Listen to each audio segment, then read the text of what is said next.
to it for Chang'e to take the elixir and leave her beloved husband. While I wanted to honor the existing legend in Daughter of the Moon Goddess, I also wanted to take it in a new direction of a heroine whose path was yet uncharted. I always imagined Xinyan's tale as a duology, with each book centered on different elements of the mythology, and was thrilled when my editor shared the vision. Chang'e and Hou Yi each have their own part in the myth, starting from their life together as mortals to when their paths diverge, one ascending to the skies, the other remaining on Earth. Just as Daughter of the Moon Goddess was inspired by Chang'e, I wanted Heart of the Sun Warrior to delve deeper into the legend of Hou Yi. For those who have not read the sequel, elements of the plot will be revealed below as I share some of its inspiration. The duology also weaves in other Chinese myths, namely the 4 dragons in Daughter of the Moon Goddess, while Heart of the Sun Warrior features another lesser-known figure of mid-autumn legend, that of the woodcutter on the moon. Some believed that, after gaining immortality, Chang'e lived on the moon, accompanied by only a rabbit and the woodcutter, who had offended the Jade Emperor and was sentenced to chop an enchanted tree for eternity. The legend diverges into multiple variations, with the woodcutter's wrongdoing ranging from laziness to killing his wife's lover. For the latter, I wondered how this crime of passion might twist his heart and mind, how it might shape his future if he allowed it to consume him. Another source of inspiration is the terracotta army, the thousands of clay soldiers constructed to guard the tomb of the first emperor of China. They have always fascinated me, their history and purpose, the intricacy and details of their crafting.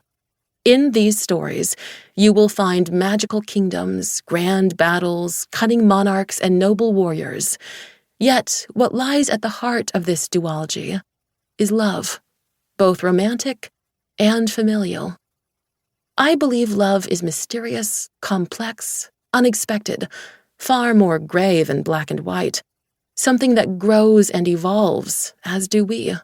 And I believe the characters followed the path that was most true to who they were, who they grew into, which may not be who they started out as at the beginning.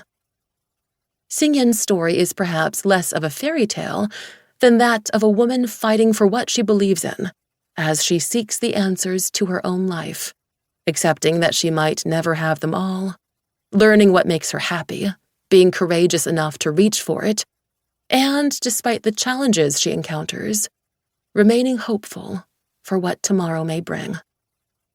These characters have come to mean so much to me.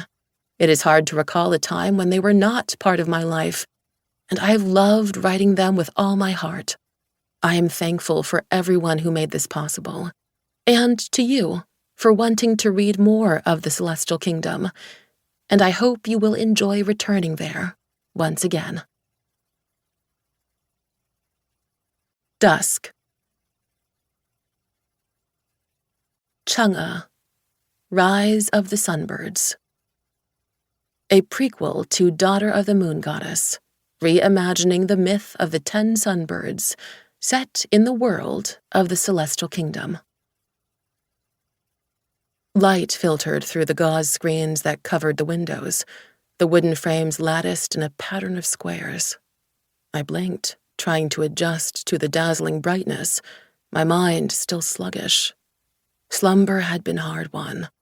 I'd slept with the curtains pulled back from the posts, though it did little good. While I did not perspire easily, my silk robe clung to me, damp with sweat.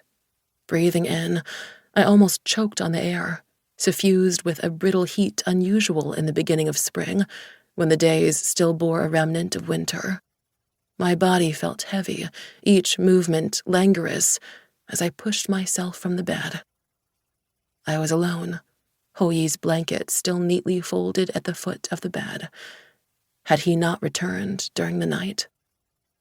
Walking to the windows, I pushed them apart quickly before the wood seared my fingers. Through the slender opening, I glimpsed a crack of sky, ablaze with vermilion flame. I dropped my gaze at once to protect my sight.